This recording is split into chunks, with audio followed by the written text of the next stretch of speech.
Chairman সাহেব, অন্যায় রবি আমার দূর সম্পর্কের বাইক না হয়, বাপটা মারা গেছে এতিমপুর। আপনার বাড়িতে যারা কাম দিতেন তাহলে মায়ার পুত্র মিলে এসে থাকতে পারতো। আসসালামু আলাইকুম। সবই বুঝলাম, কাম তো দেওয়াই যায়। হয়তো কইলাম আমার মাইয়ার একটা লোক লাগবে, অনেক রেখে দেই, থাকুক 2-4 দিন। টিকা গেলে তো টিকা গেল, তা না হলে তো বুঝো আমি কেমন বদের বদ। আজকে থেকেই কাজ শুরু করো দেবনে। আপনার দয়া। কই গেছিলি? বাবা, এই ছেলেটাকে ও আমাদের বাড়িতে কি করছে? কি নাম তোমার? জি রবি। ওর নাম রবি। আমাকে বাড়িতেই থাকবো, কাজকর্ম করবো, তোমার খেয়াল রাখবো। তোরা থাক, আবার একটা সালিশ আছে। এই এখন থেকে কাজে লেগে যাও, আবার দেখশন করবা, কোনো রকমের বেয়াদবি করবা না। থাকবা তো? কি ব্যাপার, সাহেবের মতো দাঁড়িয়ে আছো কেন? জি ম্যাডাম, হুকুম করেন কি করতে হবে?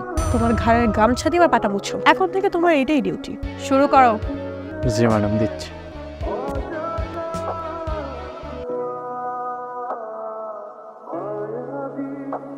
ভালো করে মুছো।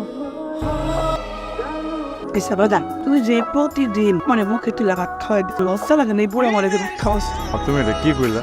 অজলা বুকে মা কোনোদিন বুড়া হয়? মা তো মাই।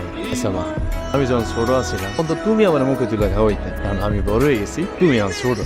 হ্যাঁ, আইসের কাছে উনছি দিন বয়স শুনে নাকি ছোট বাচ্চার মতো হয়ে যায়। আমিও কি ছোট বাচ্চার মতো নিয়ে গেছি? তোরে পূজা হইতে না রে বাপ। আর তুমি কি শুরু করছো? চল খাও তো। আমি কি তোমার ছোটবেলায় কম জ্বালাইছি? এই দাঁড়াও, একদিন যেতে না যেতে এত লেট কেন? মানে ম্যাডাম, বাড়িতে আমার মা খুব অসুস্থ, তাই একটু দেরি হয়ে গেছে। এবার তো মাফ করে। নাটু, তোমরা ছোট লোকরা পারোই কথায় কথায় মাফ চাই। কাল থেকে আর দেরি হবো না ম্যাডাম। আমি কোন কি করতে হইব? আমি একটু গ্রাম ঘুরতে বের হবো, সাথে চলো। এদিকটাই যাই, চলো। ম্যাডাম, কদিন পরে গ্রামে এনে অনেকদিন পর। ওনার মতো কি কোনো নৌকা টোকা নেই না? আসো তো। এই তো নৌকা, চলো আমরা নৌকে উঠবো। ম্যাডাম, আপনি তো পড়ে যাবেন।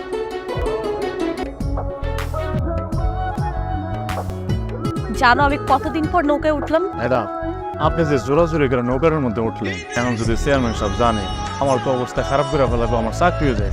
আর দেখ, তুমি বেশি বেশি কথা বলো। বাবা জানবে কিভাবে? আমি তো বাবাকে বলবোই না। তো ম্যাডাম, আপনার আব্বাই তো সব দায়িত্ব আপনার আমার উপরে দিয়েছে। যদি আপনি নৌকা থেকে পড়ে যান, তখন আমার তো শেষ করে ফেলবো। চেয়ারম্যান সব আমার মাইরেই ফেলাবে। চুপ, বেশি কথা বলো না, নৌকা চল। আমি একটু পাটা ভেজাই, হ্যাঁ? তুমি চলো। দাঁড়া,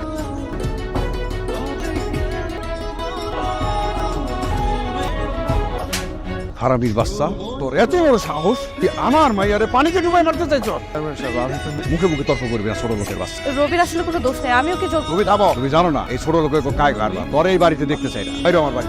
কাল থেকে তুই এই বাড়িতে আর কাম করবি। যা বাইরো, আসুস কেন?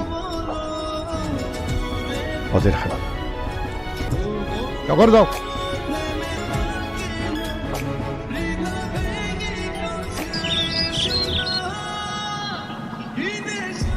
রবি, ম্যাডাম, আপনি আমাকে বাড়িতে? Rabi, I am so sorry, please আমাকে মাফ করে দাও। সিসি ম্যাডাম, এসব ঠিক হইতে আছে।